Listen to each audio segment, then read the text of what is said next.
उन्हाळ्यामध्ये शरीराला थंडावा देणारी, पचनासाठी हलकी आणि अगदी झटपट तयार होणारी काकडीची सोलकढी आज आपण बनवणार आहोत. त्यासाठी लागणारं साहित्य असं: खिरी काकडी 2, दही 4 ते 5 टेबलस्पून, कोथिंबीर अर्धा कप, लसूण पाकळ्या 6 ते 7, कढीपत्त्याची पानं 7 ते 8, आलं पेस्ट 1 टेबलस्पून, साखर 1 टीस्पून, हिरवी मिरची फक्त अर्धी, लाल मिरच्या 2, रिफाईंड तेल 2 टेबलस्पून, हिंग पाव टेबलस्पून, ओल्या नारळाचा खव अर्धा कप, जिरं, सैंधव मीठ, साधं मीठ प्रत्येकी अर्धा टीस्पून.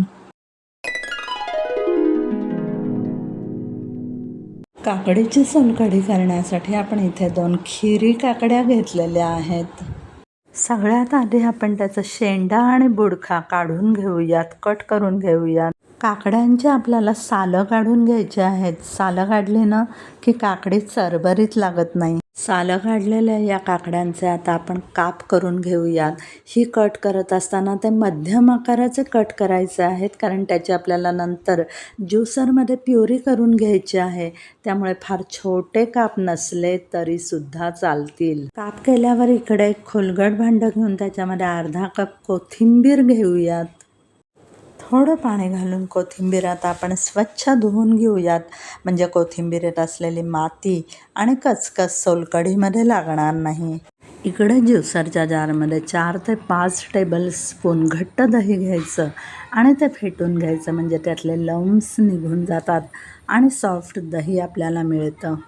फेटलेल्या दह्यामध्ये अंदाजे 1 ग्लास पाणी घालून त्याचा आपण ताक करून घेऊया. तयार झालेलं ताक एका पॉटमध्ये ओतूया, जेणेकरून आपल्याला त्याच्यामध्ये सोलकढी करता येईल. ताक तयार झालेल्या मिक्सरच्या जारमध्येच आता आपल्याला काकडीचे हे सगळे काप घालून घ्यायचे आहेत. आपल्याला सोलकढीचं बॅटर करून घ्यायचं आहे, म्हणून त्यामध्ये घालूयात 1 टेबलस्पून आलं पेस्ट, 6 ते 7 सोललेल्या लसणाच्या पाकळ्या, एका मिरचीचा फक्त अर्धा तुकडा, अर्धा कप स्वच्छ धुतलेली आणि चिरलेली कोथिंबीर आपण घालत आहोत, 1 टीस्पून साखर, अर्धा टीस्पून प्रत्येकी सैंधव मीठ आणि साधं मीठ आपण घालणार आहोत. इथं मिठाचं प्रमाण मात्र तुम्ही तुमच्या चवीनुसार घ्यायचं आहे. आणि आता सोलकढीचा रिचनेस वाढवणारा अर्धा कप ओल्या नारळाचा खव आपण घालूयात. ज्युसरचा जार काठोकाठ भरलेला आहे, त्यामुळे ना थोडंसं आपण चमच्याने दाबून घेऊयात. आता अर्धा कप त्यात पाणी घालूयात, म्हणजे बॅटर सरसरीत होईल. चला आता बॅटर करून घेऊयात. तुम्ही पाहू शकता अशा प्रकारे आपल्या सोलकढीचं काकडीचं बॅटर तयार झालेलं आहे. त्याची कन्सिस्टन्सी तुम्ही पाहू शकता. आता ज्या पॉटमध्ये आपण ताक ठेवलेलं होतं त्या पॉटवरच आपण गाळणी ठेवूयात आणि त्यात बॅटर ओतून छान घोटून घेऊयात. काकडी शरीराला थंडावा देते, म्हणून उन्हाळ्यात काकडीचे वेगवेगळे पदार्थ आवर्जून करावेत. चमच्याने व्यवस्थित घोटून घेतलं ना की काकडीचा सगळा अर्क ताकामध्ये जातो आणि गाळणीच्या वर फक्त चोथा उरतो.